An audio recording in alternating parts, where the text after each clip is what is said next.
Assalamualaikum warahmatullahi wabarakatuh.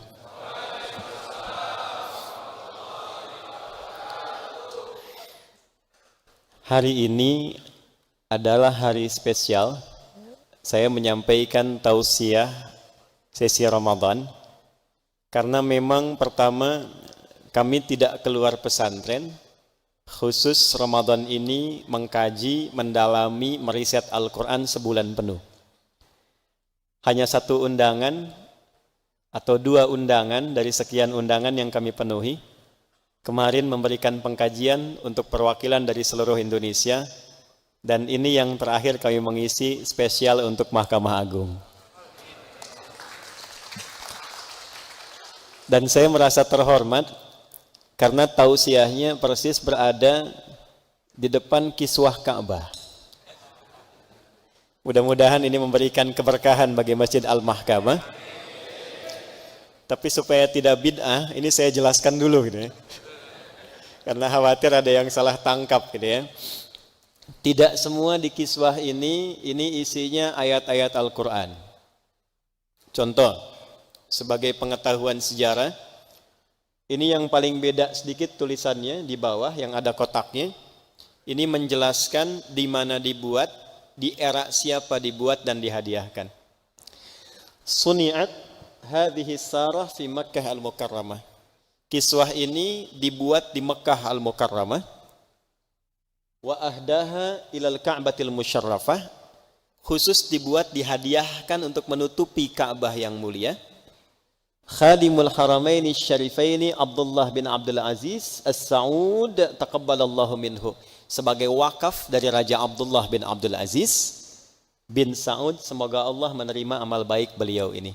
Jadi hadiah kiswah ini itu diberikan era Raja Abdullah bin Abdul Aziz. Itu yang pertama. Kedua, dulu sebelum datang era Islam, kiswah itu sudah ada. Cuma tulisannya isinya puisi-puisi Arab. Pujangga se-Arab dikumpulkan, dilombakan di satu bukit yang sekarang ada istana di atasnya, di samping Ka'bah.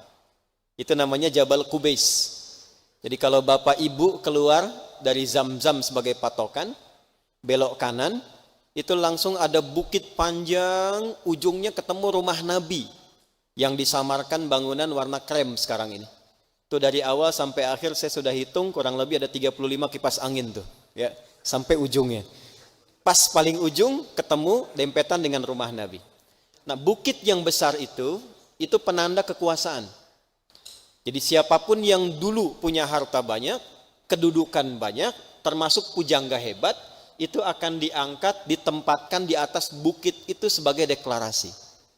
Termasuk Nabi Muhammad SAW, selepas peristiwa Isra Mi'raj, itu naik ke atas bukit itu untuk mendeklarasikan nilai-nilai kemuliaan universalitas dalam Islam. Ada istana di atasnya untuk menunjukkan yang punya kuasa dan kedudukan sekarang dinasti itu. Dilombakanlah kemudian untuk semua pujangga di lingkungan Timur Tengah pada masa itu, yang 7 terbaik diabadikan puisinya, ditulis dengan tinta emas, itulah yang kelak menyelimuti Ka'bah. Di era Nabi dengan datangnya Islam, puisi yang tidak banyak nilainya itu, jadi ceritanya ada tentang unta, ada tentang oase, ada tentang perempuan, digantilah kemudian dengan 2 sifat utama. Satu adalah ayat-ayat Al-Quran yang dibagi 2 bagian. Nah, ini yang saya maksudkan Pak, kalau masjid ke Mahkamah ini masuk, jangan lupakan inti yang ini. Satu adalah Al-Fatihah, itu bagian luaran Ka'bah. Jadi ini isinya Al-Fatihah Pak. Ibu ya, atasnya itu, yang atas itu lengkap sampai waladhdallin, ke bawah pancarannya. Ke sini iyyaka na'budu wa iyyaka nasta'in dan seterusnya, lalu digabungkan dengan Al-Asmaul Husna. Nanti saya beritahukan rahasianya. Yang di dalam area Ka'bah itu 3 ayat terakhir surah Al-Baqarah.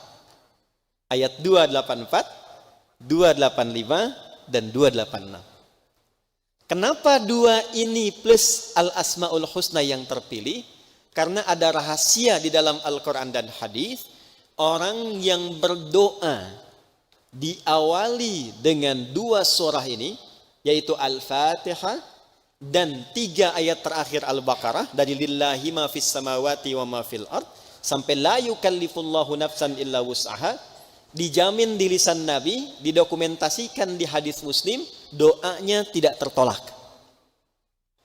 Bila dibacakan dengan Al-Asmaul Husna sesuai kebutuhan kita. Jadi ibu tidak harus 99 disebutkan. Ya, pilih sesuai kebutuhan. Kalau sedang ingin dilepaskan dari masalah, Al-Fattah. Diberikan kesabaran penuh, As-Sabr. Ditambah pengetahuan, Al-Alim. Quran surat 17 ayat 110. Qulid'ullaha. Jika Anda ada hajat, berdoa sebut nama Allah. Awid Ar-Rahman, atau sebut nama Ar-Rahman. Ayyamma tad'u falahul asma'ul husna. Tapi kalau Anda mampu, kata Allah, pilih 1 dari sekian namaku sesuai dengan sifat dan kebutuhanmu. Dibentangkan oleh Allah sesuai kebutuhan kita. Jadi tidak perlu disebut semua. Nanti nggak punya masalah, menyebut As-Sabr diberi masalah. Ya. Pilih salah satu. Nah, digabungkan Al-Asmaul Husna, ditambah dengan 2 sifat surat ini, maka ulama memberikan catatan kiranya sulit doanya untuk ditolak oleh Allah Subhanahu wa taala. Intinya cepat terkabul. Jadi kiswah ini maksudnya dipajang di area mihrabnya imam dengan harapan seluruh doa yang dipanjatkan di masjid ini dikabulkan dengan pengabulan terbaik oleh Allah Subhanahu wa taala. Nah, itu maksudnya.